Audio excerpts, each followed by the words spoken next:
학생 여러분 안녕하세요. 무더위에 고생 많으시죠? 지금부터 2027학년도 우리 성균관대학교 언어형 논술고사에 대해서 그 고사의 경향과 또 유형을 가지고 제가 여러분께 설명드리도록 하겠습니다. 이 영상이 끝난 직후에 2027학년도 모의 논술에 대해서 출제의 의도 그리고 여러분이 어떤 점에 좀 집중해서 준비를 하면 도움을 받을 수 있을지에 대해서 제가 소상히 설명해 드리도록 하겠습니다. 우리 성균관대학교 언어형 논술 위주 전형은 논술 100% 전형이고요. 모집 단위별로 상이한 수능 최저 학력 기준이 있습니다. 여러분 화면에서 보시는 대로 글로벌 AI 융합학부, 인문과학계열, 사회과학계열, 경영학과, 자연과학계열, 공학계열, 건설환경공학부는 국어, 수학, 영어, 탐구 4개 영역 중에 3개 등급의 합이 6 이내여야 하고요. 화면에서 보시는 다른 학과 또는 전공 단위 같은 경우에는 4개 과목에서 3개 등급 합이 5등급 이내의 기준을 충족해야 합니다. 언어형 논술고사는 국어, 역사와 도덕을 포함하는 사회, 한국사 등의 영역에서 총 3문제가 출제가 되고요. 시험 시간은 총 100분이 주어집니다. 성균관대학교 언어형 논술 시험의 특징을 제가 요약적으로 설명해 드리겠습니다. 성균관대학교 언어형 논술 시험은 크게 4가지의 범주로 그 특징을 요약해서 말씀드릴 수 있는데요. 하나씩 보시면 우선 공교육 기반형이라고 하는 특징이 있고 그와 밀접하게 관련된 특징으로서 고등학교 교육 과정에 기반하여 문제가 출제되고 평가가 이루어진다라고 하는 것이고요. 세 번째는 자유로운 형식, 네 번째는 다양한 제시문과 자료들을 주고 이 다양한 제시문들을 독해하고 그 제시문들의 중심 주장을 파악해서 논리적으로 그리고 체계적으로 논술하는 능력을 평가하고 이와 더불어서 여러 가지 표나 그래프 같은 자료를 제시해주고 이 자료에 대한 해석과 이 자료로부터 추론할 수 있는 바를 중심 논지와 연결지어서 서술하는 그런 능력을 평가합니다. 하나씩 조금 자세히 보시면 공교육 기반형이라 함은 매년 우리 학교 언어형 논술 시험은 일정한 출제 패턴을 유지함으로써 수험생들의 혼란을 최소화하고 있고 또 문제의 난이도 역시 고등학교 교과과정을 충실히 이수한 학생이라면 어렵지 않게 시험에 응할 수 있는 수준에서 적절한 문제 난이도를 유지하고 있습니다. 이와 밀접하게 관련된 두 번째 특징으로서 성균관대학교 언어형 논술 시험은 철저하게 교육 과정에 기반해서 문제가 출제됩니다. 따라서 국어, 역사와 도덕을 포함하는 사회 과목, 한국사 등의 교과 내에서 여러분이 고등학교에서 배운 바를 잘 이해하고 그로부터 여러분이 추론하고 또 분석을 하고 비판적으로 사고할 수 있는 그런 능력을 잘 발휘하면 누구나 좋은 결과를 얻을 수 있는 그런 공교육 기반 그리고 교육과정 기반 논술고사이다 이렇게 이해하시면 되겠습니다. 자유로운 형식이라 함은 성균관대학교 언어형 논술 시험은 여러분이 작성한 글의 형식이나 화려한 문체, 여러 가지 수사적인 어구 이런 것들을 주로 평가한다기보다는 주로 여러분이 작성한 답안의 내용이 문제에서 요구한 바를 충실히 해소하고 있는가를 중심으로 평가를 합니다. 따라서 쉽게 말씀드리면 여러분이 우리 성균관대학교 언어형 논술 시험을 준비하실 때는 여러 가지 수사적 표현이라든지 화려한 문체라든지 이런 데 시간을 많이 들이기보다는 문제가 요구하는 바가 무엇인지를 정확하게 포착해서 그 문제가 요구하는 충실한 답안을 작성하는 것, 즉 충실한 내용을 잘 구성해서 답안을 작성하는 것이 가장 중요하다, 이렇게 이해하시면 됩니다.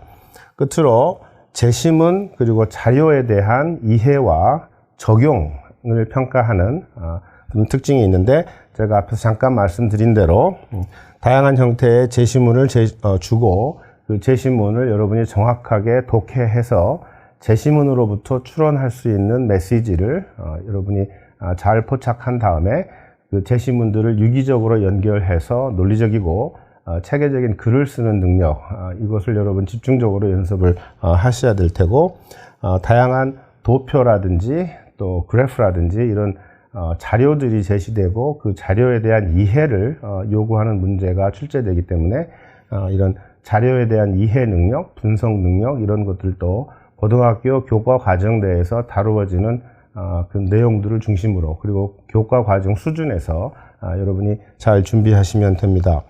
그래서 이 제시문과 또 자료를 활용한 이 문제에서는 비판적 사고에 기반해서 여러분이 어떤 주어진 문제에 대해서 문제 해결을 할 수 있는가, 이런 부분들을 우리가 추가적으로 평가를 합니다.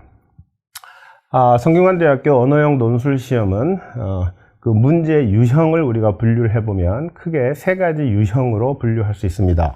첫 번째는 요약형이고요.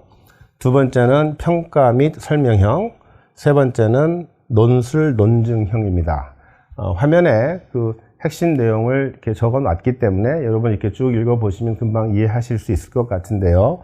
첫 번째 유형인 요약형에서는 인문 사회과학 분야의 여러 가지 주제들을 우리가 쭉 망라해서 고등학교 학생들이 친숙하게 느끼고 또 그 해당 현상을 크게 어려움을 겪지 않고 이해할 수 있는 그런 여러 가지 주제들을 저희가 발굴을 하고, 그런 인문사회과학 전반의 다양한 주제들 중에 하나를 우리가 이제 선정을 해서 그 특정 현상에 관한 견해 또는 입장 또는 어떤 이론적 관점, 이런 것들을 담고 있는 제시문들을 주게 됩니다.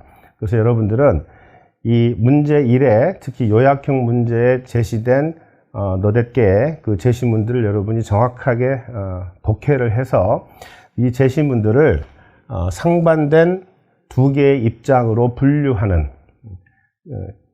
이런 과제를 이제 수행을 하게 됩니다. 그러니까 어떤 특정 현상에 대해서 여러분 짐작하시다시피 절대적으로 옳거나 절대적으로 그른 견해나 이론이 있는 것은 아니죠. 인간의 현상 또 사회 현상이라고 하는 것에 절대적인 답은 없기 때문에 거의 모든 경우에 여러분이 접하게 되는 사회 현상이나 또는 어떤 인간의 행동이나 이런 것들은 상반된 견해가 존재하기 마련입니다. 그래서 이 첫 번째 요약형 문제에서도 특정 현상과 관련해서 비교적 명료하게 두 가지 상반된 입장으로 나뉘는 그런 제시문들을 우리가 다양하게 구성해서 학생들에게 주고, 이 제시문들을 분류해서 서로 유사한 견해를 표방하고 있는 제시문들을 하나로 묶고, 그와 상반된 견해나 입장을 담은 또 제시문들을 하나로 묶어서 이 두 가지 상반된 입장이나 견해 또는 이론적 관점들을 요약적으로 그리고 정확하게 서술 설명하는 문제가 되겠습니다. 두 번째, 평가 및 설명형은 우리 논술 시험의 문제 2번에 해당하는 내용입니다. 그래서 첫 번째 문제 1에서는 다양한 제시문들을 주고 그 제시문들에 담겨 있는 핵심 주장 또는 논지를 상반된 두 가지 입장으로 분류하고 각 입장을 요약하는 문제라면, 문제 2, 평가 및 설명형에서는 문제 1에 등장한 제시문들에 담겨 있는 특정 현상에 관한 이론적 관점이나 견해 또는 입장과 직간접적으로 연결되어 있는 다양한 자료들을 제시를 합니다. 그래서 이 자료는 표의 형태로 제시가 될 수도 있고 또 그래프의 형태로 제시가 될 수도 있고 아니면 어떤 사례를 통해서 제시될 수도 있습니다. 그래서 이런 다양한 자료와 사례를 주고, 이 다양한 자료나 사례에 등장하는 또는 다양한 자료나 사례로부터 여러분이 추론할 수 있는 바가 문제 1에 등장했던 특정 현상에 관한 두 가지 상반된 입장 중에 어느 쪽을 지지하는지 또는 어느 쪽을 반박하는지, 또는 이 자료로부터 여러분이 도출해낸 결론이 또는 메시지가 문제 1에 등장한 두 가지 입장을 각각 옹호하는지 또는 각각 반박하는지 등에 대해서 여러분이 이걸 이제 분석적으로 그리고 체계적으로 이 서술하는 문제입니다. 그래서 문제 2, 유형 2, 평가 설명형에서는 다양한 자료 및 사례에 대한 해석이 포함된다라고 하는 점을 잊지 마시고요. 세 번째, 논술 논증형입니다. 이것은 우리 학교 논술 시험의 문제 3에 해당합니다. 그래서 문제 3인 해당하는 논술 논증형은 이 역시 문제 1에 등장했던 특정 현상에 관한 두 가지 상반된 입장과 관련성이 있는 또는 밀접하게 연관되어 있는 사회 현안 또는 사회적 현상 또는 어떤 사회 문제, 이런 것들을 제시해주고, 이 문제 1에 등장한 여러 가지 이론적 관점이나 견해, 그 다음에 문제 2에서 여러분이 도출해낸 자료로부터 추론하고 도출해낸 여러 가지 중요한 어떤 메시지들, 이런 것들을 총체적으로 또 유기적으로 연결시켜서 문제 3번에 제시된 특정 현안에 대한 여러분 나름대로의 해결책을 제시하도록 하는 문제입니다. 그리고 여러분이 제시한 그 해결책이 어떤 근거에서 그리고 어떤 이유에서 정당화될 수 있는지를 논증하는 형태의 문제입니다. 그래서 문제 3 같은 경우, 즉 논술 논증형 유형 3의 문제 같은 경우는 유형 1과 유형 2에 등장했던 제시문과 자료를 여러분이 유기적으로 연결하고 또 효과적으로 활용해서 본인의 선택을 정당화하고 그 정당화 논리를 충실하게 구성하는 것이 매우 중요합니다. 이렇게 세 가지 유형의 문제 1, 문제 2, 문제 3으로 구성되는 요약형, 평가 설명형, 논술 논증형이라고 하는 세 가지 유형으로 전체 논술 고사가 구성이 되고, 각각에 대해서 이제 배점이 이루어지고 총 100점의 평가가 이루어지게 됩니다. 올해 성균관대학교 모의논술 시험은 우리 대학의 언어형 모의논술 고사가 갖추고 있는 이런 여러 가지 구조적인 특징들을 이제 토대로 해서 전년도 또 그리고 예년과 일관되게 모의논술 시험을 구성을 해서 여러분께 제공을 해드렸습니다. 그래서 여러분 성균관대학교 언어형 논술고사에 응시할 계획이 있는 학생들은 이 모의논술 문제를 제공된 가이드북과 함께, 그리고 오늘 제가 제공해드릴 문제에 대한 설명과 함께 잘 준비하시면 많은 도움을 받으실 수 있을 거라고 생각합니다. 올해 성균관대학교 언어형 논술 시험의 모의논술 문제는 현대 미디어 환경과 인간 행동의 관계라고 하는 대주제를 선정해서 이 대주제 하에 서로 유기적으로 연계되어 있는 세 가지 유형의 문제로 구성되어 있습니다.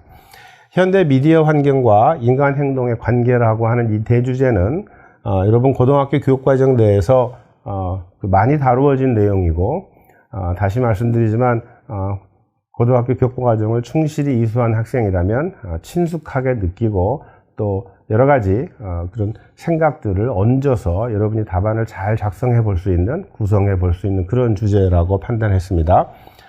그래서 현대 미디어 환경과 인간 행동의 관계라는 주제와 직접적으로 관련되어 있는 다양한 자료들을 저희가 구성을 하고, 또 그에 부합하는 제시문들을 선별해서 여러분들이 그 제시문들을 이해하고 분석하고 자료들로부터 어떤 메시지를 도출하고, 또 그 메시지에 근거해서 주어진 어떤 문제에 대한 해결책을 도모해보고 하는 우리 학교 언어형 모의논술 시험의 핵심적인 어떤 요건을 한번 연습해 볼 수 있도록 했습니다.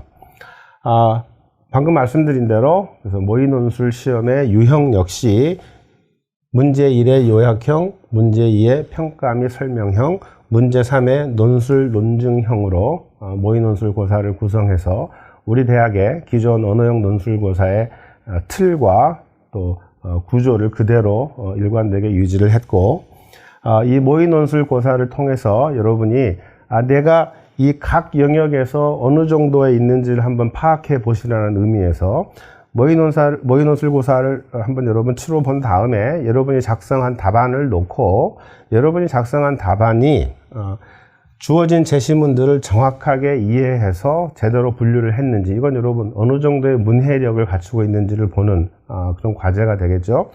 또 단순히 제시된 글을 정확하게 이해하는 데 그치지 않고 여러 가지 주장들이 담긴 제시문들을 어떤 구조에 따라서 그 중심 주장이나 논지에 따라서 분류하고 정확하게 분류하고 그것을 체계적으로 또 요약적으로 서술할 수 있는지, 이런 능력이 또 중요하게 평가가 될 것이고, 문제 2의 경우는 주어진 자료를 여러분이 정확하게 이해했고 또 그 자료로부터 어떤 메시지를 도출해내는 과정이 논리적이고, 그런 논리적인 추론 과정을 통해서 도출해 놓은 메시지를 문제 1에 제시된 여러 가지 주장들과 잘 연결지어서 서술할 수 있는지, 이런 능력들을 여러분 스스로 한번 평가해 보시면 도움이 될 겁니다. 그리고 마지막 문제 3 같은 경우 앞에서 말씀드린 대로 문제 1과 문제 2를 통해서 여러분이 발견한 여러 가지 주장, 또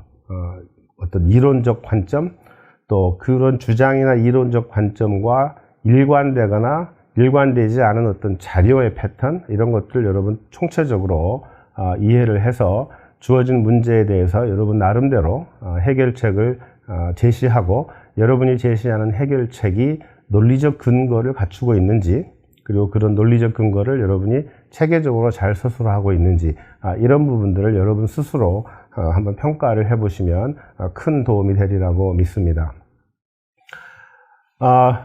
이번 모의논술 문제를 여러분이 쭉 이렇게 한번 가지고 연습을 하실 때 내가 작성한 답안이 어떻게 평가될까, 성균관대학교에서는 논술고사에서 학생들이 작성한 답안을 어떤 틀에 맞추어서 평가를 하는가, 이걸 한번 이해해 보시라는 뜻에서 이번 여러분 모의논술고사를 한번 풀어보시고 여러분이 작성한 답안을 이러한 범주에 근거해서 한번 스스로 평가해 보시라는 것입니다. 그래서 앞에서 말씀드린 대로 우리 성균관대학교 언어형 논술고사에서 사실 가장 중요한 부분을 차지하는 것은 발문이 요구하는 내용이 답안에 충분히 들어있는가, 즉 어떤 수사적 표현이나 표현의 화려함, 이런 게 아니고 발문에서 요구하는 그 답안의 내용을 얼마나 충실하게 반영하고 있는가, 그것을 얼마나 논리적이고 체계적으로 잘 서술하였는가, 이것이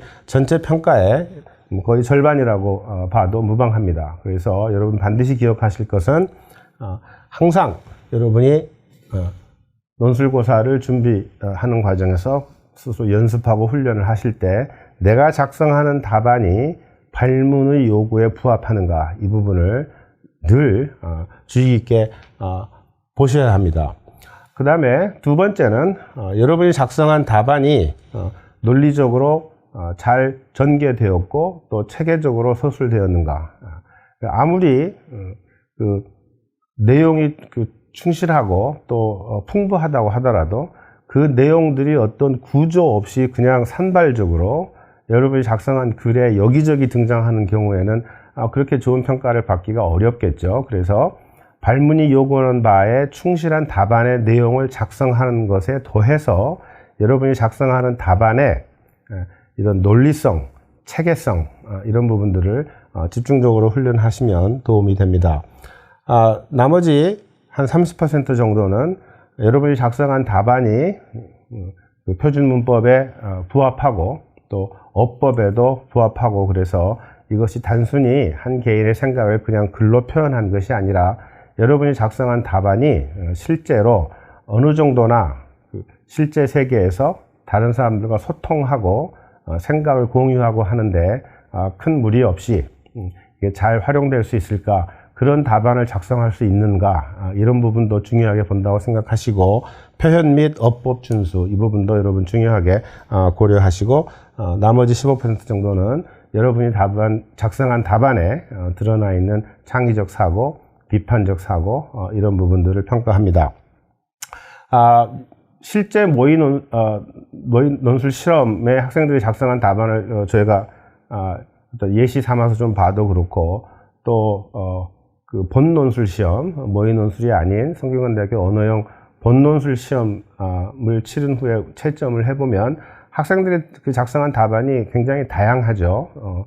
여러 가지 창의적인 아이디어들도 많이 담겨 있고, 그래서 학생들이 작성하는 답안이 굉장히 다양하기 때문에 여기서 얘기한 50%, 20%, 15%, 15% 이거는 어떤 하나의 고정된 그런 틀이 아니고, 그 문제에서 요구하는 답안 글의 형식, 내용, 맥락 이런 것들에 따라서 조금씩 그 조정이 될 수는 있습니다. 그러나 큰 틀에서 봤을 때 여러분이 모의논술 고사 문제를 가지고 연습을 하시는 과정에서는 이 네 가지 범주 각각에 대해서 여러분이 어디쯤에 도달해 있는지 이걸 좀 집중적으로 평가해 보시면 본논술 시험을 준비하는 데에도 도움이 되리라고 믿습니다. 모의논술 고사를 여러분 한번 치러 보시고 문제를 한번 풀어 보시고 여러분이 작성한 답안에 대해서 한번 스스로 평가를 이제 하실 때 앞에 슬라이드에서 제가 보여드린 네 가지의 범주에 따라서 각각 평가를 해 보시고 이 각 문제에 대한 배점의 구조는 문제 1에 40점, 문제 2에 40점, 문제 3에 20점 이렇게 배치를 하시면 됩니다. 이 40점, 40점, 20점은 모의논술 뿐만 아니라 본논술 시험을 평가할 때도 동일하게 적용이 됩니다. 단 문제 1과 문제 3은 변화가 없겠지만 문제 2의 경우에 본논술 시험에서는 어떤 문제, 어떤 자료나 사례들이 제시되는지에 따라서 그 자료의 성질이나 또 얼마나 많은 자료가 제시되느냐에 따라서 문제 2를 1과 2로 나누어서 문제 2의 1, 문제 2의 2에 각각 20점이 배점될 수도 있습니다. 그래서 이 부분도 참고하시고 문제 2에는 총점 40점이 배치되는 건 맞지만 그 40점이 어떻게 배분되는지는 문제 2에 제시되는 자료나 사례의 성질에 따라서 달라질 수 있다. 이렇게 이해하시면 되겠습니다. 끝으로 2027학년도 성균관대학교 언어형 논술 위주 전형에서 여러분 꼭 기억하셔야 될 몇 가지 사항들 좀 말씀드리고 마무리하겠습니다. 성균관대학교 언어형 논술 위주 전형은 문이과 통합교육에 따른 수험생 선택의 폭을 대폭 확대했습니다. 이것은 전년도와 마찬가지인데요. 요점은 여러분이 문과나 이과 어느 한쪽에 치우쳐서 그 공부를 하고 뭐 그러기보다는 문이과 통합교육의 시대에 여러분이 걸맞게 언어형 시험과 수리형 시험을 본인의 강점에 따라서 자유롭게 선택할 수 있도록 그런 그 구조를 만들어 놨다는 뜻입니다. 그래서 여러분 화면에 보시면 자유전공 계열, 사회과학 계열, 경영학과, 글로벌 리더학부, 글로벌 경제학과, 글로벌 경영학과는 언어형을 볼 수도 있고 수리형을 볼 수도 있고 각각 어떤 유형을 보는지에 따라서 모집 인원이 각기 다르게 배정이 되어 있습니다. 그러니까 예를 들면 자유전공 계열에 응시하는 학생 같은 경우에 언어형 10명, 수리형 20명 이렇게 배정이 된다는 것이죠. 글로벌 리더학부 같은 경우는 언어형 10명, 수리형 5명 이렇게 배치가 된다는 뜻입니다. 오른쪽을 보시면 만약 여러분이 자연과학 계열에 지원을 한다 그렇게 했을 때 자연과학 계열 같은 경우는 수리형 25명, 언어형 5명 또 공학 계열 같은 경우는 수리형 40명, 또 언어형 10명 이렇게 여러분이 문과냐 이과냐에 국한되지 않고 여러분이 어느 쪽에 더 강점이 있다고 스스로 평가하는지에 따라서 언어형이나 수리형 중에 여러분이 자유롭게 선택해서 볼 수 있도록 그렇게 구조화해 놓았습니다. 인문과학 계열은 그 전공의 특성상 수리형은 없고 인문과학 계열은 전부 언어형 논술고사를 이제 치르게 되고요. 그 다음에 여기 끝에 있는 여러 가지 학과들 의예과부터 시작해서 약학, 글로벌 바이오메디칼, 반도체 융합공학, 에너지학과, 반도체 시스템공학과 등 이쪽 컬럼에 있는 학과들은 언어형이 아니고 수리형 논술고사를 치르도록 해놓았습니다. 그래서 우리 성균관대학교 논술 위주 전형은 그 학생들이 지원하는 학문 분야의 특성, 그리고 학생들이 스스로 강점이라고 생각하는 역량 영역들을 충분히 고려해서 이렇게 유연하게 문이과 통합교육에 따른 여러분들의 선택의 폭을 확대해 놓았다. 이 점을 꼭 이해하시고 여러분에게 잘 맞는, 또 여러분의 능력을 충분히 발휘할 수 있는 적합한 전형을 잘 선택해서 지원하시기 바랍니다. 지금까지 2027학년도 성균관대학교 언어형 논술 위주 전형의 출제 경향, 또 문제의 구성, 이런 것들을 제가 요약적으로 설명해 드렸고, 이 영상이 끝나고 나면 바로 이어서 2027학년도 모의 논술 시험 문제 유형과 각 문제에 대한 상세한 해설을 제공하는 영상을 별도로 제공해 드리겠습니다. 다음 영상에서 만나겠습니다. 고맙습니다. 학생 여러분, 소개 영상에서 제가 말씀드린 대로 이제 이어서 2027학년도 우리 성균관대학교 언어형 모의 논술에 대한 해설을 제공해 드리도록 하겠습니다. 2027학년도 언어형 모의 논술 문제의 주제는 현대 미디어 환경과 인간 행동의 관계입니다. 조금 더 구체적으로 말씀드리면 현대 미디어 환경과 인간 행동이 여러 가지 복잡한 관계를 맺고 있는데, 그 중에서도 이 디지털 미디어 과의존, 흔히 미디어 중독이라는 표현을 쓰죠. 그래서 사람들이 디지털 미디어에 과의존되어서 발생하는 여러 가지 문제적인 현상들이 지금 많이 발생하고 있는데, 우리 사회에 이 문제에 대해서 다양한 견해들이 있습니다. 그래서 이런 다양한 견해들을 반영하는 제시문들을 구성하고, 또 그와 관련된 자료를 구성하고, 또 직접 관련된 어떤 문제를 해결해 보도록 하는 형태로 구성이 됐습니다. 이 현대 미디어 환경과 인간 행동의 관계라고 하는 대주제는 여러분 금방 짐작하시다시피 고등학교 통합사회, 생활과 윤리, 윤리와 사상, 사회문화 등의 교과와 직접적으로 관련이 있고, 여러분 교과서에 디지털 매체에 내포되어 있는 여러 가지 윤리적 문제라든지, 또 디지털 매체를 활용하는 과정에서 어떤 개인의 자율성 문제라든지, 또 이와 관련된 사회 규범의 문제, 그리고 사회가 이제 급속도로 우리가 이제 변화하고 과학기술 대혁명이라고까지 얘기하는 그런 시대에 우리가 살고 있으면서, 이 정보기술의 발전이 굉장히 다양하고 큰 사회 변화를 추동하고 있습니다. 그래서 이 정보기술의 발전과 사회 변화의 관계에 대한 교과서의 내용이 또 있고요. 또 미디어 환경 변화 등 여러 가지 주요 사회 현상들과 직접적으로 관련되어 있는 그 문제 현상입니다. 그래서 이런 배경에서 고등학교 학생들이 친숙하게 느낄 수 있고, 또 실제로 고등학교 교과 과정에서 앞에 말씀드린 이런 다양한 대주제들을 중심으로 해서 집중적으로 다뤄지고 있는 주제이기 때문에 모의논술고사의 그 주제로 선정하기에 적절하다라고 판단을 했습니다. 현대 미디어 환경과 인간 행동의 관계에서 소위 이 디지털 미디어에 대한 과의존 문제, 또는 디지털 미디어 중독의 문제는 여러 가지 각도에서 분석하고 우리가 설명할 수 있겠지만, 이 모의논술 주제에서 우리가 대비시킨 두 개의 관점은, 이 미디어 과의존, 또 미디어 중독과 같은 이런 병리적인 현상은 사용자의 문제이다.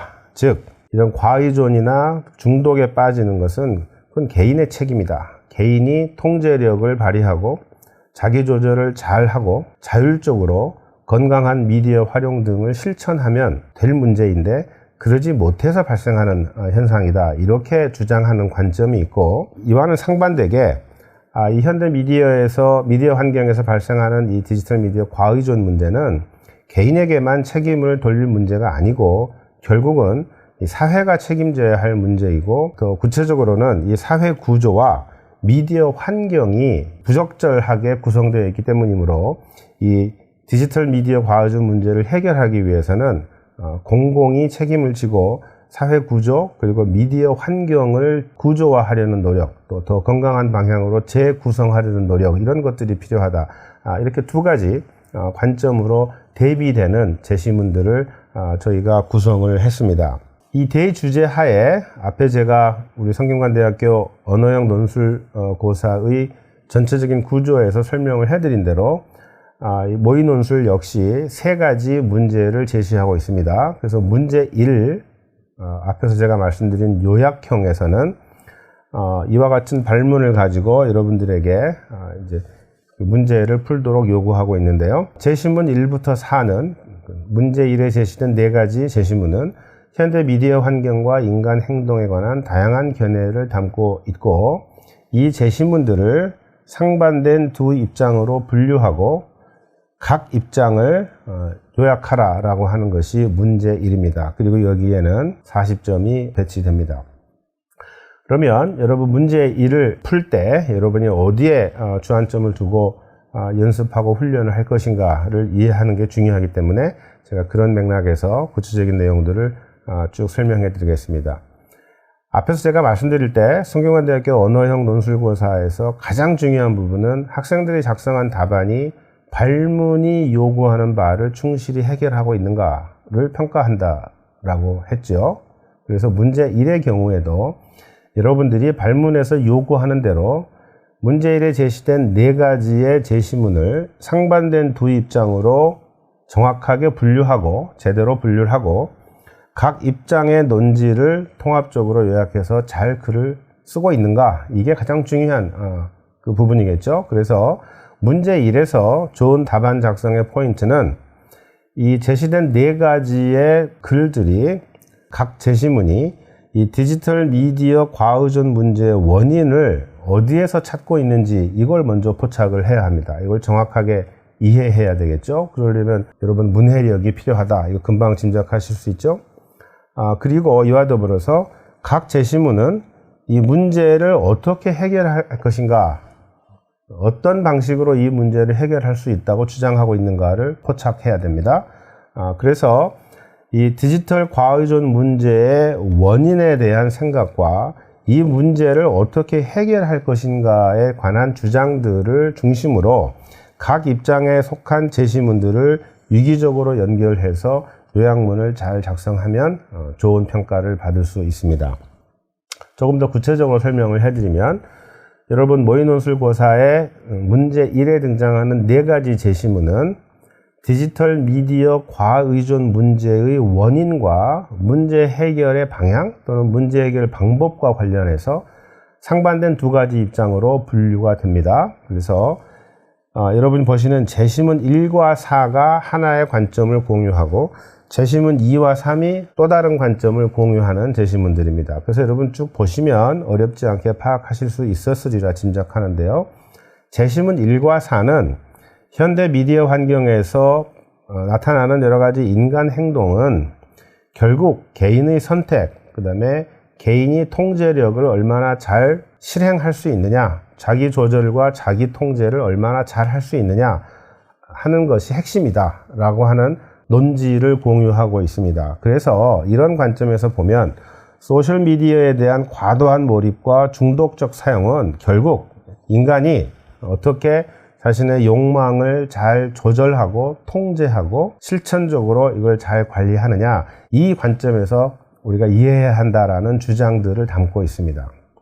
반면에 제시문 2와 3 같은 경우에는 제시문 1, 4에 등장하는 관점과는 달리 현대 미디어 환경에서는 인간이 자기의 욕망과 욕구를 통제하고 조절한다는 것 자체가 쉽지가 않고, 설령 일부 사람들이 자신의 욕망이나 욕구를 미디어 환경에서 잘 조절한다고 하더라도 결국은 이 사회 구조와 미디어 환경이 더 큰 영향을 미친다. 그러니까 개인이 아무리 자기 통제를 하고 그 미디어 사용 행태를 자율적으로 잘 조절하고 또 자율적으로 실천하려고 해도 지금 현재 미디어 환경과 관련된 사회 구조와 미디어 환경 그 자체가 여러 가지 바람직하지 못한 그런 내용들을 담고 있기 때문에 이 사회 구조와 미디어 환경의 영향을 배제하고서는 우리가 제대로 이해할 수가 없다, 이런 주장을 펼칩니다. 그래서 이 주장을 뒷받침하는 근거로 예를 들면 소셜미디어나 그 다음에 여러분 뭐 잘 알고 계시죠? 알고리즘 환경이라고 하는 거. 그러니까 여러분이 인터넷에서 온라인 쇼핑 사이트 같은 데서 어떤 제품을 여러분이 이렇게 뒤져봤다, 들춰봤다 그러면 플랫폼 기업이 그걸 다 알고 있어가지고 다음번에 여러분이 그 사이트에 들어가면 자동적으로 여러분이 과거에 봤던 것들을 먼저 제시한다든지 또 다른 많은 사람들이 뒤져봤던 그런 것들을 먼저 제시한다든지 이렇게 암암리에 또는 암묵적으로 여러분이 어떤 선택과 결정을 내리도록 유도해가는 기술이 이미 지금 개발이 돼서 실제로 기술이 지금 기업들에서 활용이 되고 있죠. 그래서 이런 소셜미디어와 알고리즘 환경 자체가 이렇게 개인을 어떤 방향으로 몰아가는 형태로 지금 만들어져 있기 때문에 이런 개인의 행동과 욕망을 특정 방향으로 유도하는 형태의 이 미디어 환경 자체가 사람들을 자꾸 과의존하게 만들고 또 중독적인 어떤 그런 경향성을 발전시키는 방향으로 자꾸 문제를 일으킨다, 이런 주장을 제시를 합니다. 그리고 심지어는 사용자들이 자기가 스스로 판단하고 결정 내리고 선택한다고 믿고 있는 그 순간조차도 결국에는 소셜미디어나 이런 여러 가지 그 온라인 환경 또 미디어 환경에서 사람들이 내리는 선택과 결정 판단들은 사실은 한 개인의 어떤 본원적인 자유의지라든지 어떤 자율적인 선택이라기보다는 자기도 모르는 사이에 이 사회 기술적 환경에 따라서 휘둘리게 되어 있다, 영향을 받게 되어 있다라고 하는 주장들을 담고 있습니다. 그래서 이 제시문 114는 한마디로 얘기하면 미디어 과의존 또는 소셜미디어에 대한 중독적 사용 또는 과다한 몰입 이런 것들은 결국 개인의 책임의 영역에 있는 현상이고 인간의 욕망과 행동을 잘 조절하고 자율적으로 통제하는 그런 것들을 계속 반복적으로 연습하고 실천해 나가면 그게 가장 중요한 해결책이다 라고 하는 관점을 담고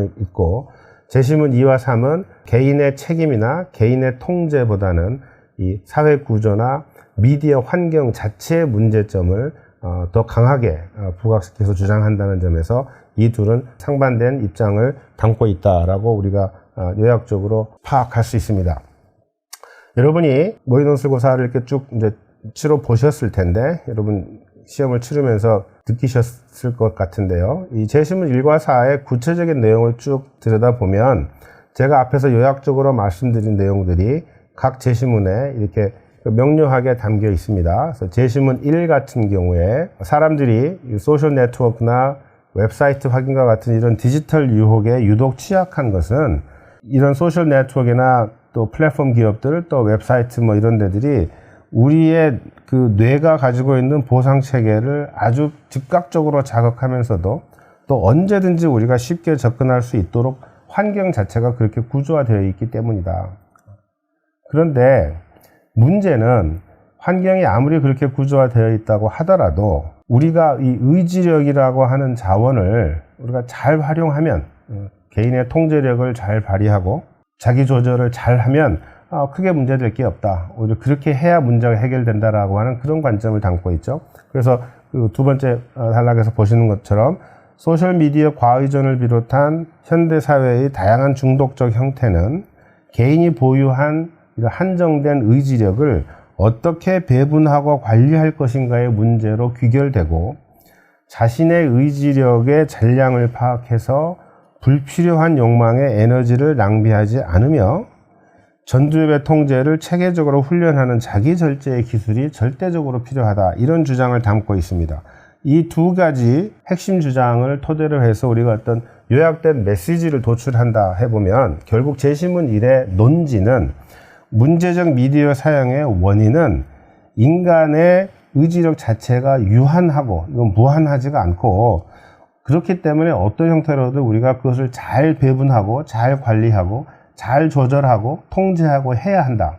그래서 이 인간의 한계와 욕망을 조절하기 위해서는 자기 절제와 의지력을 우리가 중요하게 생각하고 이런 것들을 계속 연습하고 할 수밖에 없다. 해야만 한다. 라고 하는 관점에서 이건 다분히 현실주의적인 자기 통제론을 담고 있습니다. 그러니까 쉽게 말씀드리면 인간이라고 하는 존재 자체가 어떤 의지력이나 통제의 자원을 무한대로 갖고 있는 존재가 애초에 아니기 때문에 사람들이 이 미디어 환경에서 이런 중독적 행동 또 미디어 과의존 이런 데 빠지지 않으려면 결국 이 본인에게 주어진 제한된 의지력 또 자기 조절의 자원, 통제 자원 이런 것들을 얼마나 효율적으로 잘 관리하고 실행하느냐의 문제이다.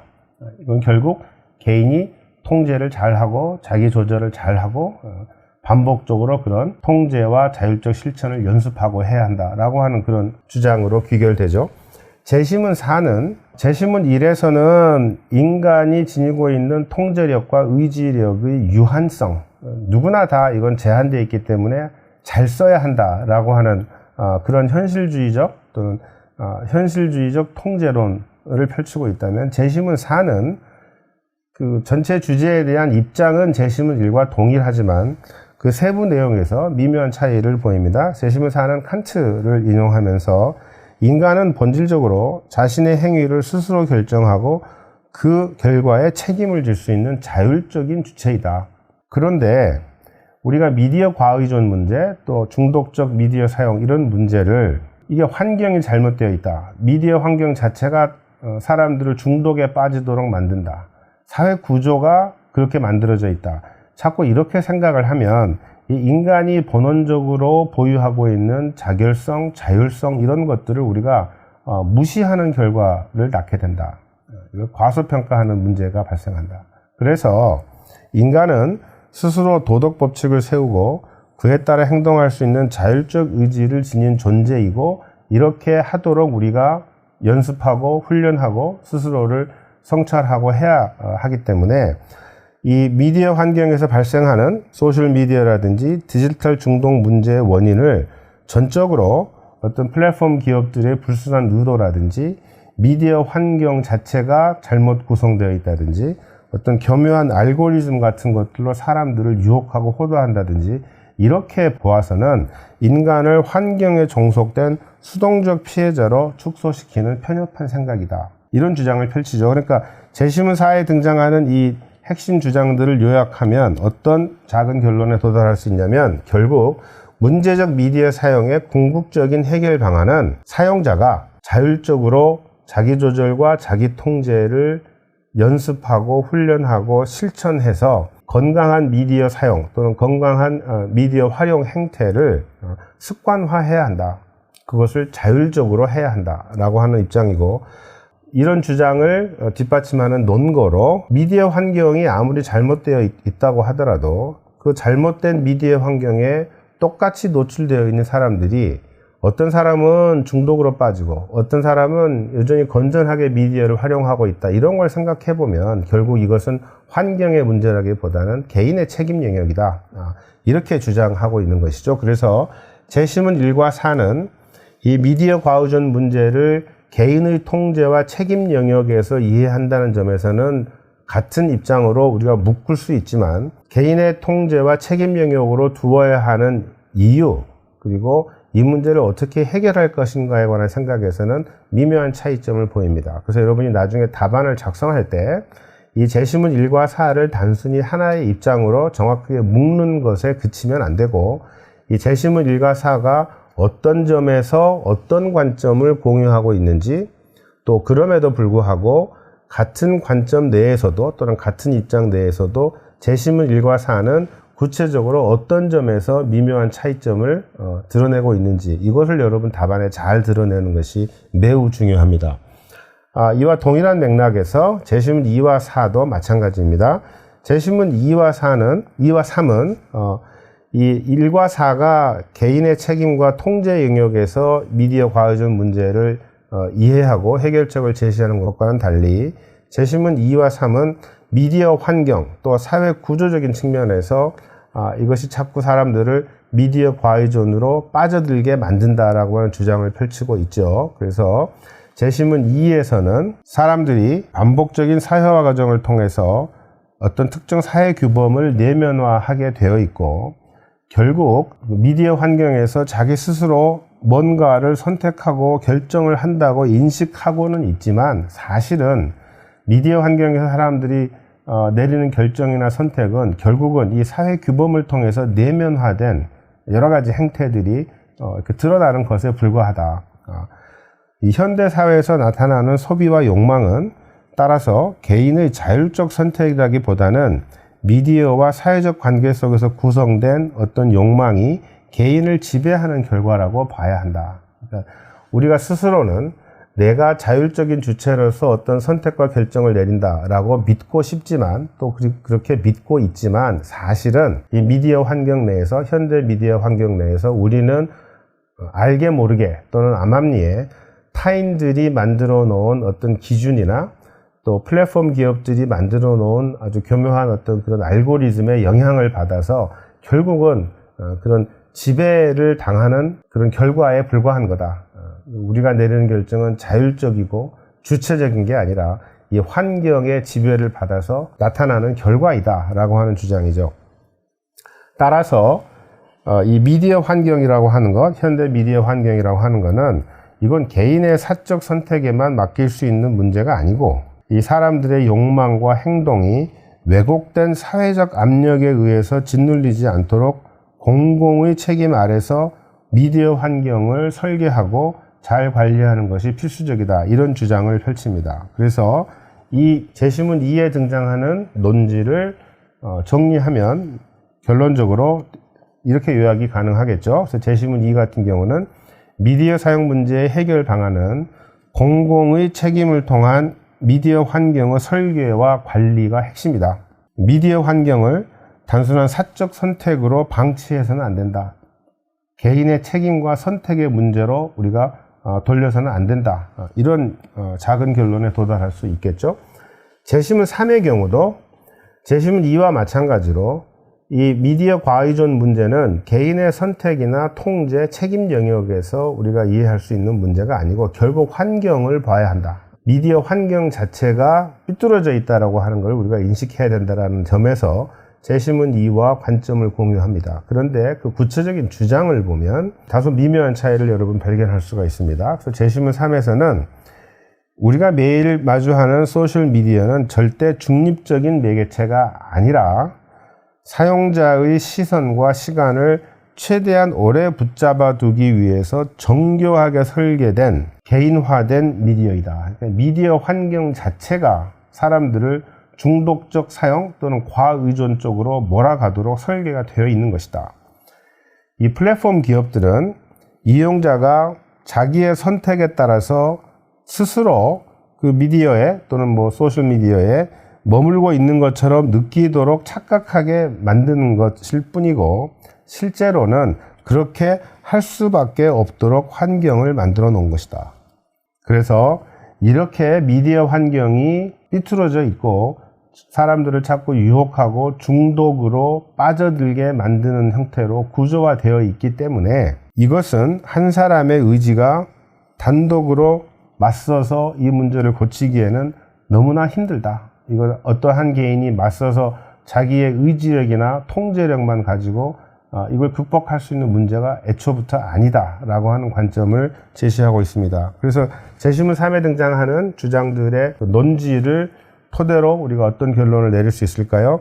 제시문 3에 따르면 문제적 미디어 사용의 원인은 결국 미디어 환경의 구조적 설계의 문제이다. 그래서 디지털 미디어 과의존은 인간의 행동과 선택을 지속적으로 유도하는 특정 방향으로 유혹하고 유도하는 미디어 환경의 구조적 문제라고 우리가 인식해야 한다. 그러면 앞에서 말씀드린 대로 여러분 제시문 2와 3을 개인의 책임이나 통제의 영역에서 미디어 과의존 문제를 이해해야 한다는 제시문 1과 4의 입장과는 달리 제시문 2와 3은 환경의 영향을 강조하고 있다는 점에서 하나로 묶을 수 있습니다. 다만 제시문 2와 3은 환경의 영향을 강조하는 관점에서 미묘한 차이를 보이죠. 그래서 제시문 2에 등장하는 소위 공공의 책임성, 이건 개인 혼자 할 수 있는 문제가 아니고 공공이 나서야 한다.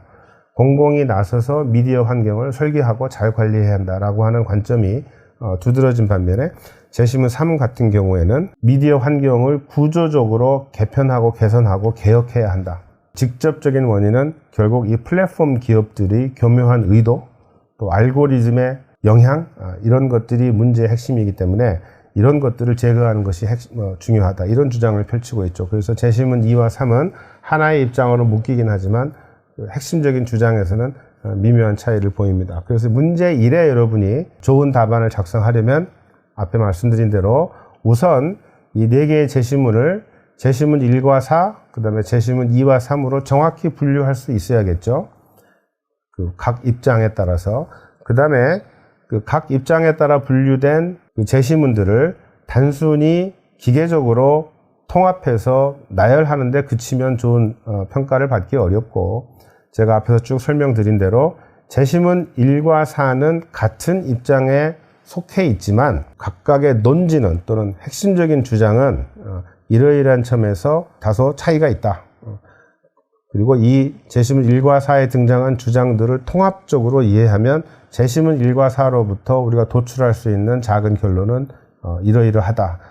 이런 내용을 여러분 체계적으로 잘 소술하는 것이 중요하고, 재심문 2와 3의 경우에도 마찬가지의 그 맥락에서 여러분이 준비를 하시면 되겠습니다.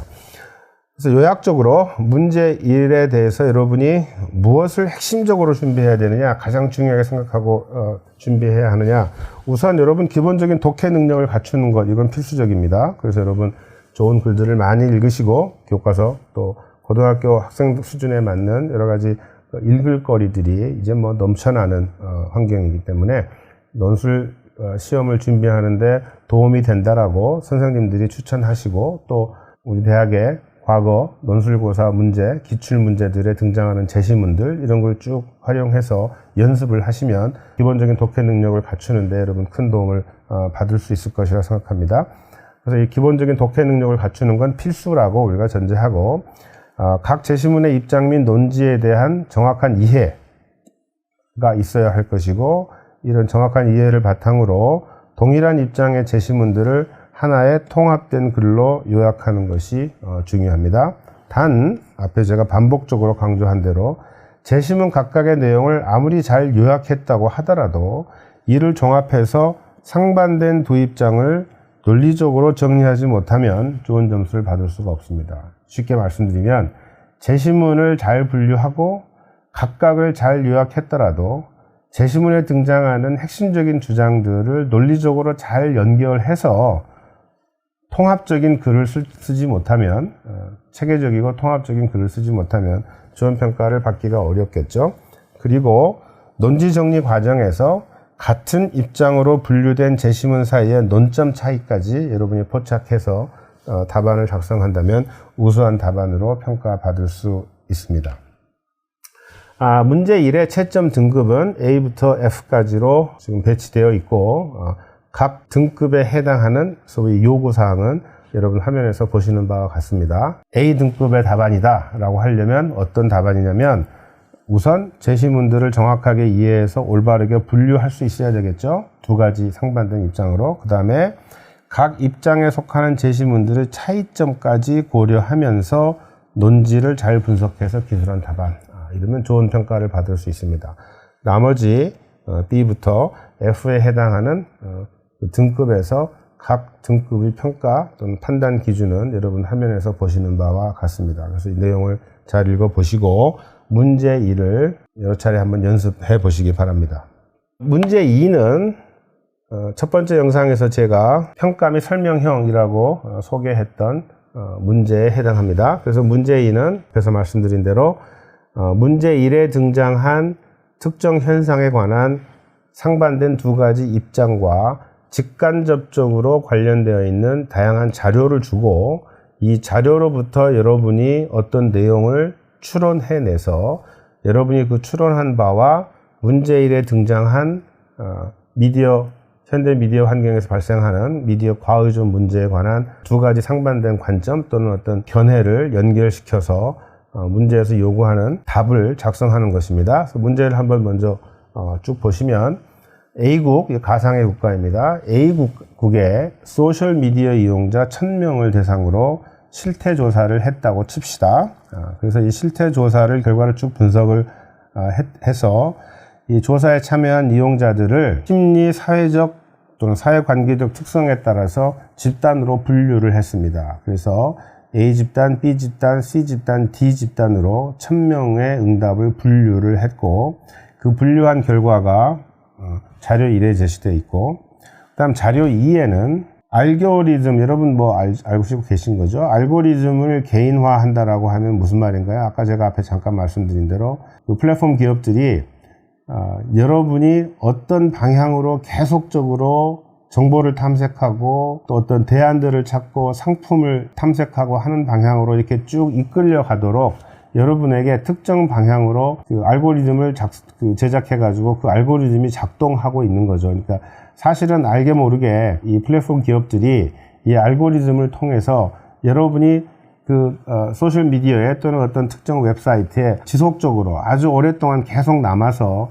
끊임없이 뭔가를 찾고 어떤 선택을 내리고 하도록 유도를 한다는 거죠. 그래서 이 알고리즘 개인화라고 하는 새로운 환경 변화가 일어났을 때 이 소셜미디어 환경의 변화가 일어나기 전과 후의 자료를 대비시켜서 제시하고 있는 것이 자료 2입니다. 그래서 문제 2의 경우에는 자료 1과 자료 2를 활용해서 문제 1의 두 입장, 즉 이 문제적 미디어 사용의 원인 또는 미디어 과의존이라고 하는 문제의 원인을 이해하고 해결 방안을 모색할 때 개인의 자기 통제와 자율적 실천을 강조하는 제시문 1과 4의 관점, 그 다음에 사회 구조와 미디어 환경의 중요성을 강조하는 제시문 2와 3의 관점을 유기적으로 연결시켜서 이 두 가지 입장을 각각 옹호해야 합니다. 이 말은 무슨 말이냐면 여러분 문제 2에서 발문이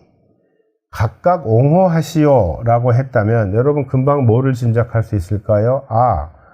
지금 자료 1과 자료 2는 문제 1에 등장한 두 가지 입장을 각각 옹호하라고 했으니까 자료 1과 자료 2는 문제 1을 옹호하는 자료도 있고 제시문 1과 4의 관점을 옹호하는 자료도 있고 제시문 2와 3의 관점을 옹호하는 자료도 섞여 있겠구나 이렇게 여러분 추론할 수 있습니다.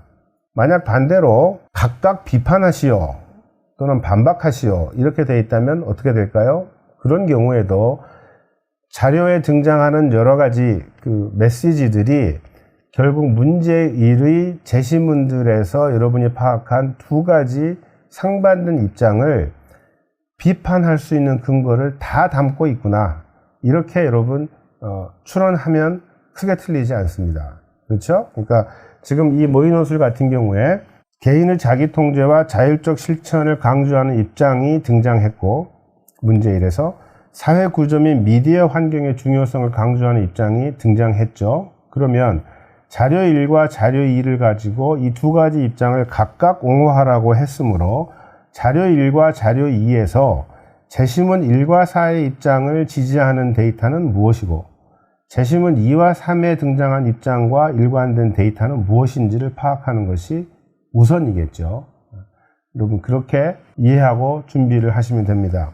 그래서 이 각 자료가 보여주는 이용자 집단별 심리 사회관계적 특성과 알고리즘 개인화 기능 도입 전후의 집단별 소셜미디어 이용 행태를 여러분 우선 정확하게 해석을 해야 되고 이 문제 2에서는 여러분 뒤에 가서 제가 설명을 해드리겠지만 자료 1에 등장하는 그 개인의 자기 개념 명확성, 자기에 대해서 얼마나 명확하게 이해하고 잘 알고 있는지, 그 다음에 자기 스스로 자기 행동을 얼마나 잘 통제하고 조절할 수 있다고 믿는지, 그 다음에 디지털 미디어가 본인이 내리는 선택이나 판단 결정에 어떤 영향을 미칠 수 있는지를 잘 이해하고 있는지, 그 다음에 사회적 고립감은 얼마나 강하게 느끼고 있는지, 이 네 가지의 소위 변수들이죠.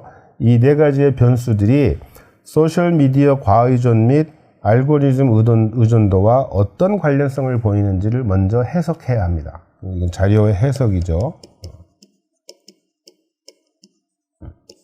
그런 다음에 자료 2에서 알고리즘 개인화라고 하는 소위 미디어 환경의 변화가 일어났을 때 그 전에 비해서 어떤 변화가 초래됐는지를 해석해야 하죠.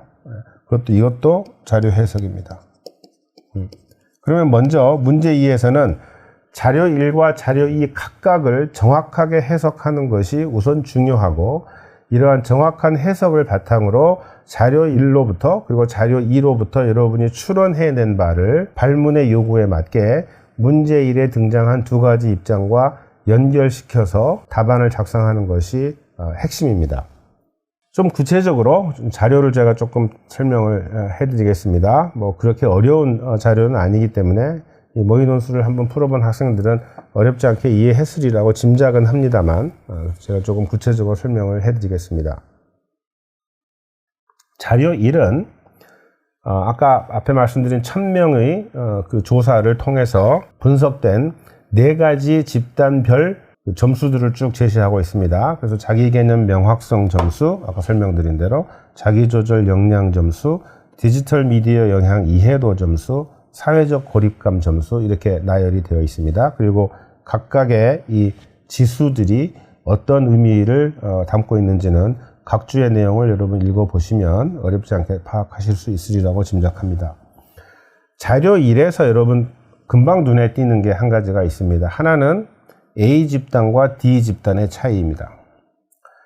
D 집단을 보시면 자기 개념도 정확하게 그리고 명확하게 알고 있고, 자기가 누군지에 대한 인식이 명확하고 분명하고, 그렇죠? 그래서 자기 개념 명확성이 굉장히 높고, 자기 스스로 자기의 행동을 규율하고 조절하고 통제할 수 있다고 믿는 정도도 굉장히 강하고, 상대적으로 디지털 미디어가 자기의 행동이나 선택에 어떤 영향을 미칠 수 있다는 것도 잘 이해하고 있고, 그리고 사회적 고립감은 크게 느끼지 않고 있다. 그렇죠? 상대적으로 봤을 때. 반면에 A 집단은 이 4가지 모든 지표에서 D 집단에 비해서 굉장히 열악한 집단입니다. 자기 개념도 불분명하고, 자기 스스로 행동을 조절할 수 있다고 믿는 정도도 굉장히 약하고, 디지털 미디어가 자기 행동에 어떤 영향을 미칠 수 있는지에 대해서 잘 이해를 못하고 있고, 사회적 고립감은 굉장히 높고, 그렇죠? 그러면 여러분 자료 1에서 A 집단과 D 집단은 벌써 이건 좀 다른 사람들이구나, 이걸 여러분 추론할 수 있죠. 그럼 A 집단은 어떤 집단일까요? 일종의 이건 위기 집단이죠. 여러 가지 지표들을 놓고 봤을 때 D 집단은 어떤 집단일까요? 상대적으로 이건 강건한 집단입니다. 우선 이걸 여러분 쉽게 추론하실 수 있죠. 그렇죠? 그 다음에 C 집단을 보시면 집단 C 같은 경우는 D 집단만큼은 아니지만, 그렇죠? 자기 개념 명확도가 다소 낮고, 자기조절 역량도 다소 낮고, 디지털 미디어에 대한 이해도도 다소 낮고, 사회적 고립감은 또 다소 높고, 이래서 D 집단만큼 강건한 집단은 아니지만, 그래도 여기에는 어느 정도 개인이 디지털 미디어 환경에서 스스로 자기를 정확하게 이해하고 자기 행동을 조절하고 통제하고 미디어가 어떤 영향을 미칠 수 있는지에 대해서 잘 알고 있는 집단이어서 사회적 고립감이 D 집단보다는 높지만, 그래도 나머지 두 집단에 비해서는 어느 정도 관리가 되고 있다. 그러니까 C 집단은 일종의 뭔가 완충작용이 발생하고 있는 집단인 것 같다. 그렇죠? 그 다음에 제일 재미있는 게 B 집단입니다. 여러분 B 집단을 보시면 B 집단은 A 집단에 비해서 자기 개념 명확도도 높고, 자기 조절 역량 점수도 높고, 디지털 미디어 영향에 대한 이해도도 높고, 그런데 사회적 고립감도 높습니다. 그렇죠? 사실 사회적 고립감 점수만 보면 B 집단이 가장 높습니다. 이거는 왜 그럴까요? 이걸 여러분 이제 생각을 해봐야 됩니다. 그래서 B 집단은 과연 어떤 집단이냐? B 집단은 C 집단이나 D 집단에 비해서는 개인의 자기 개념 명확도라든지 자기 조절 역량이라든지 미디어 환경에 대한 이해도라든지 이런 것들은 비교적 부족하고 떨어지고, 그러나 A 집단보다는 우수하고 좀 더 높고, 그런데 사회적 고립감은 가장 높고, 그럼 과연 이 집단으로부터 우리가 집단 B에서 무엇을 추론할 수 있을까? 이걸 여러분 이제 집중적으로 따져보셔야 되겠죠. 자료를 통해서 금방 드러나듯이. 그래서 이 각각에 대해서 조금 설명을 해드리면, 이 자료 1로부터는 각 집단의 심리사회적 특성이 서로 다르다, 이걸 먼저 추론하셔야 되고, 특히 사회적 고립감에서 굉장히 흥미로운 패턴이 있다, 이걸 여러분 이제 포착을 하셔야 됩니다. 그래서 A와 D를 비교해 보면 A 집단과 D 집단은 개인의 자기에 관한 인식, 또 디지털 미디어 환경의 영향에 대한 이해도, 사회적 고립감, 소셜미디어 이용 양상, 이런 것들의 관계를 굉장히 이 두 집단은 극명하게 대비되는 집단이라고 하는 걸 또 포착할 수 있을 겁니다. 그래서 자기 개념이 명확하고 자기조절 역량과 디지털 미디어 영향 이해도가 높은 D 집단은 사회적 고립감이 낮고, 그 반대 패턴을 보이는 A 집단은 사회적 고립감이 높다. 이걸 여러분 해석해내고, B 집단의 경우에 이런 여러 가지 자기 인식 변수들, 그 다음에 디지털 미디어 영향 이해도가 낮지 않음에도 불구하고 사회적 고립감이 네 집단 중에서 가장 높다. 이게 여러분 우선 이 자료로부터 읽어내야 될 패턴입니다. 그러면 이 메시지들을 쭉 놓고 여러분이 한번 이렇게 한 발 떨어져서 한번 생각을 해보시면, 소셜미디어 사용자들이 사회적 고립감을 느끼는 것, 즉 소셜미디어를 얼마나 집중적으로 오랫동안 사용하고 문제적으로 사용하고 하느냐, 이것과 소셜미디어 이용자들이 경험하는 사회적 고립감 간의 관계라고 하는 거는, 이거는 개인의 특성만으로 설명하기에는 한계가 있구나. 왜? B집단 때문에. 그렇죠? B집단은 여러 가지 개인 특성에서 그렇게 열악하지 않음에도 불구하고, 또는 A집단만큼 열악하지 않음에도 불구하고 4개 집단 중에 가장 높은 수준의 사회적 고립감을 보고하더라. 그럼 이것은 뭐를 시사하는 것이냐? 소셜미디어 사용자들이 경험하는 사회적 고립감은 개인이 어떤 특징을 지니고 있느냐만 가지고는 충분히 이해하기가 어렵겠다. 이걸 추론해야 되겠죠. 그래서 이게 자료 1에서 여러분이 도출해야 될 핵심적인 메시지입니다.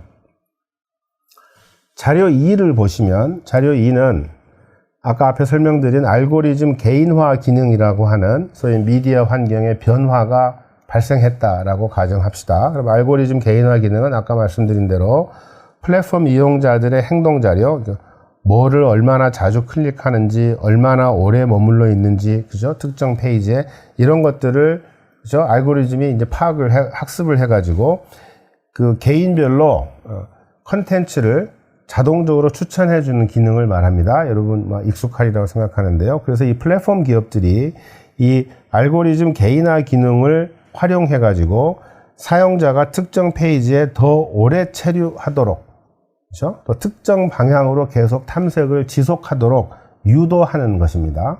그래서 이런 알고리즘 개인화 기능의 여러 가지 이제 부작용이라고 해서 우리가 많이 알고 있는 것이죠. 그러면 자료 2는 이 알고리즘 개인화 기능이 도입되기 전과 도입 후 1년이 지난 시점에서 이 4개의 집단, 각 집단별로 이 사람들이 소셜미디어 이용 행태에서 어떤 변화가 있는지를 보여주는 자료입니다. 그러면 여러분 우선 이 두 개의 시점을 비교해 보십시다. 알고리즘 개인화 기능이 도입되기 전인 T 시점, 이제 기준선이죠. 그 미디어 환경의 변화가 발생하기 전 시점에는 A 집단은 소셜미디어 과의존 위험군이 21%, B집단 20%, C집단 19%, D집단 18%. 그럼 무슨 말인가요? 플랫폼 기업들이 알고리즘 개인화 기능이라고 하는 새로운 환경을 만들어 갖고 이 미디어 환경에 변화가 생기기 전에는 이 4집단에서 소셜미디어 과의존 위험군 비율은 큰 차이가 없었다. 그렇죠? 큰 차이가 없었다. 우선 이걸 해석해야 하고, 그 다음에 이 플랫폼 기업들이 미디어 환경의 변화를 꾀해서 알고리즘 개인화 기능을 도입하고 1년이 지나고 나서 봤더니 A 집단은 소셜미디어 과의존 의존군 비율이 21%에서 60%로 급증을 했고, B 집단도 20%에서 67%로 급증을 했고, C 집단도 19%에서 29%로 증가는 했지만 A, B 집단에 비해서는 적은 수준에서 증가했고, D 집단의 경우에는 알고리즘 개인화 기능이 도입되기 전이나 도입된 다음이나 소셜미디어 과의존 비율이 그대로더라. 유지가 됐다. 이걸 여러분 파악할 수 있죠. 이 패턴을 이해하는 것이 우선 굉장히 중요합니다. 그 다음에 이 1년 동안 무슨 일이 벌어졌는지를 추론해 보면 T1, 그러니까 알고리즘 개인화 기능이 도입되기 전에 비해서 그 알고리즘 개인화라고 하는 환경 변화가 이루어진 후에는 이 소셜미디어 이용자들의 알고리즘 의존도 점수, 그러니까 알고리즘이 추천하는 대로 그냥 따라다니면서 선택하고 구매하고 결정하고 하는 것을 의존도라고 얘기합니다. 그래서 각주 10번을 보시면 알고리즘 의존도에 대한 상세한 설명이 있으니까 참고하시고요. 그 1년 사이에 A 집단과 B 집단, C 집단, D 집단을 보면 D 집단의 경우에는 알고리즘 의존도가 알고리즘 개인화 기능이 도입되기 전에 비해서 다소 증가했습니다. 1년 전에 비해서. C 집단도 상당 부분 증가했습니다. A 집단과 B 집단은 그보다도 더 크게 증가했습니다. 그렇죠? 그 말은 무슨 말이에요? A 집단과 B 집단은 C 집단이나 D 집단에 비해서 알고리즘 개인화 기능이라고 하는 미디어 환경 변화가 이루어진 다음에 알고리즘에 대한 의존도가 굉장히 높다. 알고리즘이 시키는 대로 따라다니는 경향이 굉장히 분명하게 나타난다. 이걸 여러분 추론할 수 있죠. 그 다음에 T 플러스 12, 그러니까 이 알고리즘 개인화 기능이 도입되고 나서 1년 뒤에 하루 평균 소셜미디어 사용 시간을 이게 얼마나 증가했는지 증가율을 계산을 해봤더니 A 집단은 142%가 늘어났고 B 집단도 151%가 늘어났고 C 집단, D 집단도 58%, 17%로 늘긴 했지만 그 증가한 정도가 C 집단은 A나 B에 비해서 훨씬 적고 D 집단은 C 집단보다도 적다. 그렇죠? 그러면 첫 번째와 네 번째 지표를 통해서 우리가 추론할 수 있는 바는 알고리즘 개인화라고 하는 미디어 환경의 변화가 도입되기 전과 후에 A, B, C, D 집단이 소셜미디어 과의존 사람들의 비율에서 이러이러한 추세가 보이고 그 1년이라고 하는 기간 동안에 알고리즘에 대한 의존도가 특정 집단에서 굉장히 높아지고 반면에 다른 집단들은 조금 적게 높아지고 그 다음에 하루 평균 소셜미디어 사용시간 증가율도 어떤 집단들은 굉장히 크게 늘어나고 다른 집단들은 그보다 적게 늘어나거나 아니면 큰 차이가 없거나 이런 패턴들을 여러분 파악하실 수 있을 겁니다. 그러면 자료 2에 등장한 여러 가지 이런 지표들에서부터 여러분이 읽어내야 되는 것은 알고리즘 개인화 기능 도입 이전, 즉 T 시점에서 네 집단의 소셜미디어 과의존 비율은 큰 차이가 없었다. 즉 미디어 환경 변화가 있기 이전에 소셜미디어 과의존군 비율은 네 집단 간에 별 차이가 없었다. 그런데 알고리즘 개인화 기능을 도입하고 1년이 지나니까 A, B, C 집단별로 굉장히 차이가 크게 나타나더라. 그러면 알고리즘 개인화 기능을 도입한 이후에는 소셜미디어 이용 형태가 집단별로 다르게 변화했구나. 그것은 무엇을 통해서 알 수 있을까요? 여기 변수 2번과 변수 3번을 통해서 알 수 있겠죠? 일평균 소셜미디어 사용 시간이 확 늘어나고 알고리즘에 대한 의존도도 확 늘어났다. 뭐 이렇게 추론할 수 있겠죠? 그 다음 여러분이 이 문제 2에 대해서 좋은 평가를 받을 수 있기 위해서는 자료 1과 2를 이제 종합적으로 유기적으로 연계해서 이해하는 것이 필수적이겠죠. 그래서 제가 모범 답안처럼 이렇게 말씀을 드리면 자료 1과 자료 2를 여러분이 총체적으로 종합적으로 이해할 수 있었다면 알고리즘 개인화 기능 도입이라는 미디어 환경 변화 전후 각 집단의 반응 양상이 서로 다르다. 이걸 여러분 정확하게 파악을 해야 합니다. 어떻게 달랐느냐? A 집단의 경우에는 이건 가장 취약한 집단이라 그랬었죠. 그래서 A 집단은 자기조절 역량과 미디어 영향에 대한 이해도가 낮아서 소셜미디어 이용을 스스로 조절하는데 어려움을 겪는 집단이고, 사회적 고립감 또한 높아서 플랫폼 구조의 변화에 따른 알고리즘 영향에 굉장히 취약한 대표적인 사례이다. 그렇죠? 이거 아주 복합적으로 위기 집단이다.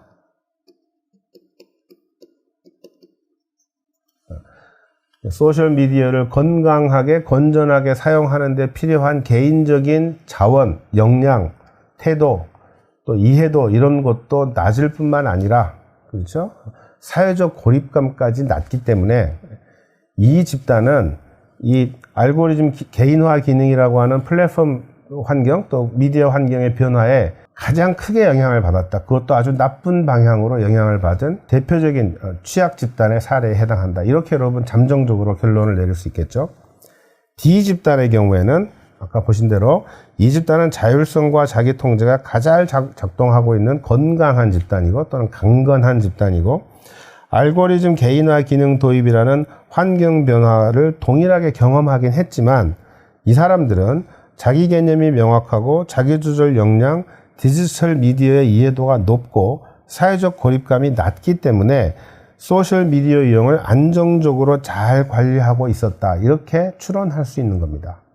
그래서 A 집단과 D 집단 간에는 이런 분명한 차이가 있다. 이걸 여러분이 추론해 내시고, C 집단의 경우에는 아까 말씀드린 대로 알고리즘 개인화 환경의 영향을 다소 받기는 했지만 여기는 자기 개념 명확성이라든지 미디어 환경의 영향에 대한 이해도라든지 자기조절 역량이라든지 이런 것들이 어느 정도 갖춰져 있는 집단이기 때문에 스스로 미디어 사용을 조절할 수 있는 이런 개인적인 역량을 갖추고 있는 집단에서 미디어 환경 변화의 영향이 어느 정도 완충된 것 같다.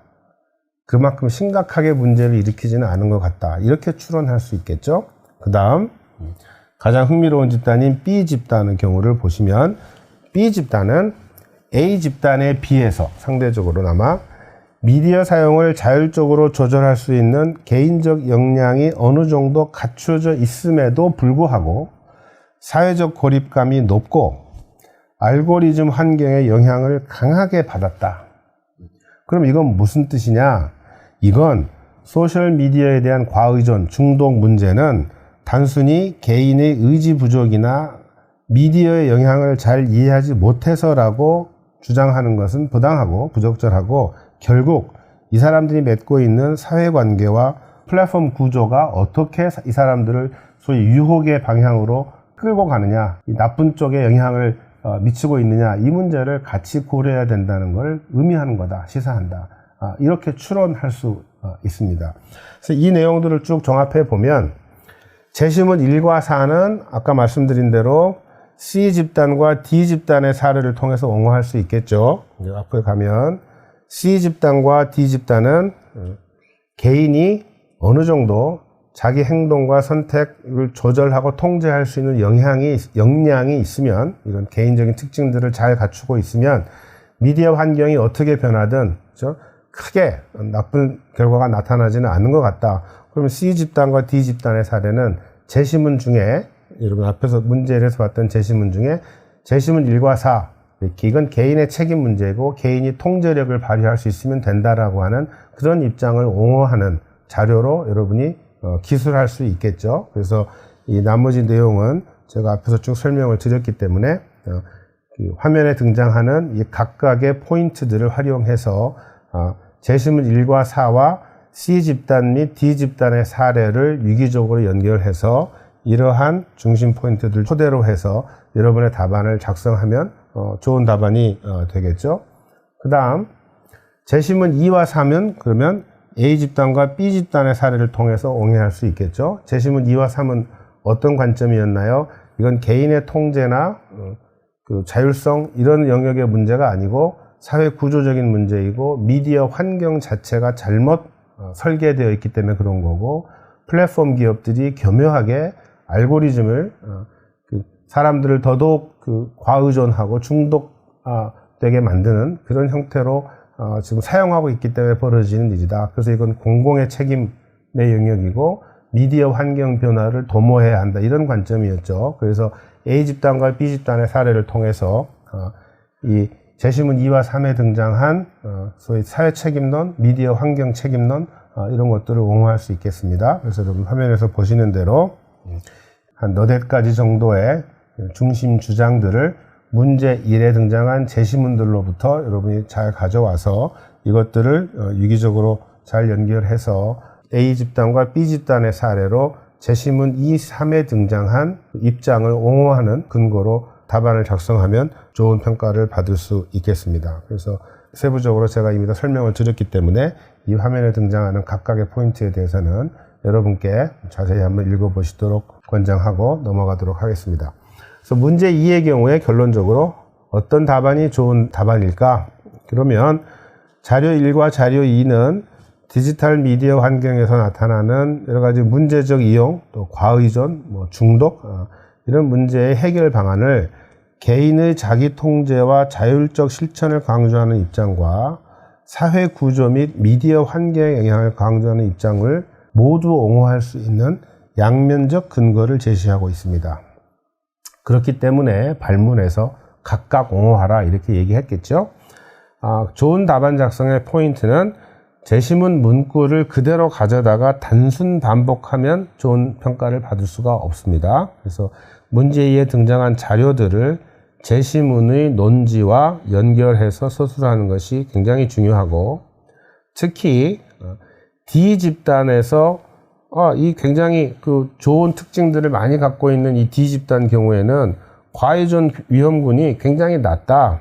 그러니까 결국 이건 개인의 자기 통제, 또 자율적 실천, 이게 결국은 핵심이라는 걸 보여준다. 이렇게 쓰면 그건 충분한 답이 될 수가 없겠죠. 또는 알고리즘 개인화 기능을 도입해서 미디어 환경의 변화가 일어난 후에 전반적으로 과의존군 위험군이 굉장히 증가됐다. 이거에만 고착돼 가지고 결국은 이 플랫폼 구조가 이 문제를 일으키는 거다. 이렇게 답안을 단순하게 작성해 버리면 문제 2에서는 좋은 평가를 받기가 어렵습니다. 다시 말씀드리면 자료에 등장하는 여러 가지 지표들을 여러분이 정확하게 해석하고 그러한 해석을 바탕으로 도출된 어떤 메시지를 문제 1에 등장한 그 제시문들에서 주요 주장 또는 논지들을 잘 찾아서 연결지어서 발문에서 요구하는 각 입장에 대한 옹호의 근거를 체계적으로 작성하면 좋은 평가를 받을 수 있습니다. 나머지 우수한 답안 작성에 이 모의 논술 2번의 경우 우수한 답안을 작성하기 위해서 여러분들이 답안에 꼭 포함시켜야 될 내용은 화면에서 보시는 바와 같습니다. 그래서 아까 처음 말씀드린 대로 A집단과 D집단의 차이에 주목해서 그 차이를 정확하게 서술하고 알고리즘 개인화 기능 도입 후 AB 집단의 과의존 위험군 비율과 사용시간 증가율이 급격히 증가했다라고 하는 점을 여러분 중요하게 포착을 해야 합니다. 그 다음에 C 집단의 경우에 알고리즘 개인화 기능의 영향이 나타나긴 했지만 여러 가지 중요한 개인적 역량들이 갖추어져 있기 때문에 단순히 여기는 제한적으로만 작동했다. 그리고 D 집단의 경우는 여러 가지 개인적 역량이 갖추어져 있기 때문에 알고리즘 개인화 기능이 별로 영향을 미치지 못했다. 이런 내용들을 추론해서 답안에 포함시켜야 될 것이고, B 집단에서 우리가 관찰한 그 사회적 거리감이 굉장히 높게 나타났는데 이 B 집단에서 사회적 거리감이 굉장히 높고 알고리즘 의존도도 굉장히 높다. 이런 걸 보면 결국은 이 사회 구조적 영향 측면에서 이 B 집단도 우리가 해석을 할 수 있다. 그러니까 개인의 어떤 역량이나 태도나 미디어 환경의 영향에 관한 이해도라든지 이런 것만 가지고는 충실히 우리가 이 문제에 대해서 이해할 수가 없고 결국 사회 구조적 측면을 함께 고려해야 된다라고 하는 주장의 근거를 이 B 집단을 통해서 여러분이 구성할 수 있으면 됩니다. 그래서 문제 2의 경우 채점 등급도 제가 지금까지 쭉 설명해 드린 대로 가장 좋은 A등급의 답안이라 하면 자료 1과 2를 우선 정확히 이해할 수 있어야 하고 이 두 개의 자료를 파편적으로 편의적으로 분석하고 기술하면 안 되고 이 두 개의 자료를 유기적으로 연결해서 각각의 자료에서 도출되는 메시지들을 여러분이 정확하게 기술해야 하고 이 두 입장을 각각 옹호하되 각 입장에 속한 제시문들에서 여러분이 앞에서 발견했던 그 미묘한 강조점의 차이, 어떤 세부 주장에서의 차이 이런 것까지 고려해서 논리적으로 답안을 작성하면 좋은 답안이라고 평가받을 수 있겠습니다. 나머지 B부터 F등급까지의 소위 판정 기준은 여러분 화면에서 보시는 바와 같습니다. 자, 이제 마지막으로 문제 3에 대해서 간략히 설명해 드리겠습니다. 문제 3은 성균관대학교 언어형 논술시험의 전반적인 경향에 대해서 제가 소개했던 영상에서 설명해 드린 것과 같이 문제 3은 문제 1과 문제 2를 총체적으로 연결해서 여러분에게 어떤 선택을 내리도록 하고 여러분이 스스로 내린 선택을 정당화하는 논리를 구성해서 논증하도록 하는 문제입니다. 그래서 올해 모의논술 시험에서는 가상의 국가에 있는 K국가에서 국민의 디지털 미디어 중독 문제를 해결하기 위해서 K국 정부가 디지털 미디어 환경 개선 특별세를 신설하려고 한다.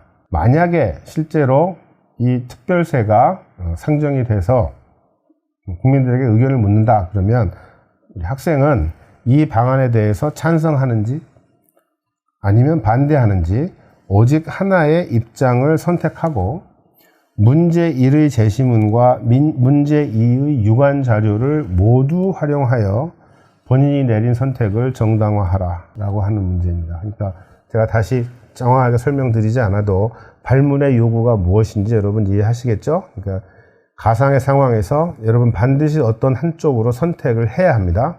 그런 다음에 본인이 내린 선택을 정당화하는 근거를 문제 1에 등장한 제시문들과 문제 2에 등장한 자료들을 유기적으로 연결시켜서 본인의 선택을 정당화하는 것이 문제 3의 핵심입니다.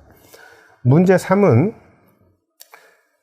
제시문 1과 4에 등장한 개인의 자기통제와 자율실천을 강조하는 입장과 제시문 2와 3에 등장한 사회구조와 미디어 환경의 영향을 강조하는 입장, 그리고 문제 2의 자료 1에서 소셜미디어 이용자가 경험하는 사회적 고립감, 이 아주 부정적인 결과는 여러 가지 개인적인 특징, 개인의 역량 이런 것들과 관련은 있지만 전적으로 개인 역량에 의한 결과라고 단정짓기 어렵다라고 하는 메시지. 자료 2로부터 알고리즘 개인화 기능 도입이라는 미디어 환경 변화가 미디어 이용 행태에 미치는 영향 또한 어느 한 방향으로 단순화시켜서 이해할 수가 없다라는 메시지. 그렇죠? 이 네 가지가 결국 여러분이 문제 3에 대한 답안을 작성할 때 핵심적으로 동원해야 할 자원이 되겠죠. 그리고 이 자원들은 이미 문제 1과 문제 2에 다 제공이 되어 있습니다. 그렇죠? 그래서 이 네 가지 핵심 자원을 잘 활용해서 어떤 방향으로 선택을 내리고 그 선택에 대한 정당화를 제시하시면 됩니다. 그래서 수험생들은 문제 1의 제시문 2와 3, 그 다음에 문제 2의 유관 자료들을 연결시켜서 사회구조와 미디어 환경의 중요성을 강조하는 방향으로 논지를 구성할 수 있겠죠. 그래서 한 사회에서 이 디지털 중독 문제라고 하는 것은 구성원 개인의 역량 부족이나 책임 있는 실천만으로는 해소하기 어렵다는 관점을 견지하시고 이 문제를 공공의 문제로 인식하는 정책이 필요하다라고 주장할 수 있겠죠. 그래서 이런 문제를 해결하기 위해서는 환경 개선이 무엇보다 우선이고 이를 위해서는 공공 재원을 마련해서 안전하고 건강한 환경을 구축하는 데 필요한 과제를 정부가 주도해서 실행하는 것이 효과적이다. 이런 주장들을 토대로 해서 나는 이 정책에 찬성한다. 이렇게 답안을 작성하시면 좋은 답안이 될 수 있습니다. 만약에 이 특별세를 신설하는 것에 대해서 반대한다. 그러면 이제 반대의 논리를 제시하면 되겠죠.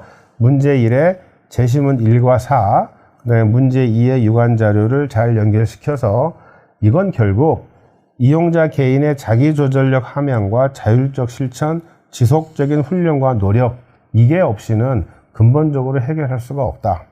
그래서 디지털 미디어 중독이라고 하는 거는 건강한 심리적 자원을 갖추지 못한 일부 취약한 개인들의 문제이고, 중독에 빠지지 않고 건전하게 미디어를 활용할 수 있는 사람들은, 예를 들면 D 집단에서 보았듯이 미디어 환경이 어떻게 변화하든 스스로 대처할 수 있다. 그리고 한 발 더 가서 미디어 중독 문제가 심각하다고 하더라도 그것은 결국 중독에 취약한 환경을 제공한 플랫폼 기업들의 책임이기 때문에 일반 국민에게 세금을 부과하는 것은 부당하다. 이런 주장들을 구성할 수 있겠죠. 그래서 이 핵심적인 주장들을 토대로 해서 이 정책에 반대하는 근거를 체계적으로 잘 서술하시면 좋은 답안으로 평가받을 수 있습니다. 요약하면 문제 3에서 좋은 답안 작성의 포인트는 우선 반드시 찬성 또는 반대 입장을 분명히 밝혀야 합니다. 발문에서 그렇게 요구했기 때문에. 그러니까 여러분 성균관대학교 언어형 논술 3번에서 여러분 절대 저지르면 안 되는 실수 중에 하나가 찬성도 아니고 반대도 아니거나 찬성도 하고 반대도 하거나 이런 양시 양비론적 답을 작성하면 좋은 평가를 받기 어렵습니다. 왜냐하면 발문에서 반드시 하나를 선택하라고 했고 자신의 선택을 정당화하는 논거를 구성할 수 있는 능력을 평가하는 것이기 때문에 여러분이 실제로 이러한 제도에 찬성하느냐 반대하느냐와는 무관하게 제시문과 자료에 근거해서 특정 방향의 선택을 내리고 그 선택을 논리적으로 체계적으로 논증할 수 있는 능력을 평가한다는 점을 꼭 기억하시고 문제 3에서는 찬성 또는 반대 입장을 분명히 정하는 것이 중요합니다. 그런 다음에 찬성 또는 반대 입장의 논지를 문제 1의 제시문에서 도출하고 두 입장을 각각 옹호하거나 반박하는 근거가 복합적으로 제시된 문제 2의 자료를 이용해서 미디어 중독과 관련된 구체적인 문제 현상들을 논리적으로 연결시키는 것이 중요합니다. 그래서 이 문제 3에서는 수험생들이 특정 사회 현상 또는 사회 문제와 관련된 상반된 주장의 핵심 논리와 관련 자료를 정확하게 이해할 수 있는지, 그리고 그것을 구체적인 현실 문제 해결에 적용해서 통합적으로 사고하고 논술할 수 있는지를 평가한다라는 점을 꼭 기억하시고, 자기가 선택한 찬성 또는 반대 중에 자기가 선택한 바와 일치하는 제시문과 자료를 병렬적으로 쭉 그냥 연결시켜만 놓아서는 좋은 평가를 받기가 어렵고, 자기가 내린 결정이나 선택에 반대되는 또는 그런 선택을 반박하는 그런 자료나 제시문의 내용까지도 동원을 해서 그 자기의 선택에 대한 반박에 대해서 재반박하는 내용까지 서술을 한다면 좋은 답안, 특히 발문의 조건에 부합하는 답안이 되겠습니다. 이 마지막 포인트를 한 번 더 말씀드리면, 나는 이러이러한 이유로 이러이러한 자료에 근거해서 이 제도에 찬성한다 라고 끝나기보다는 나는 이러이러한 주장과 이러이러한 논리, 이러이러한 자료를 근거로 찬성한다.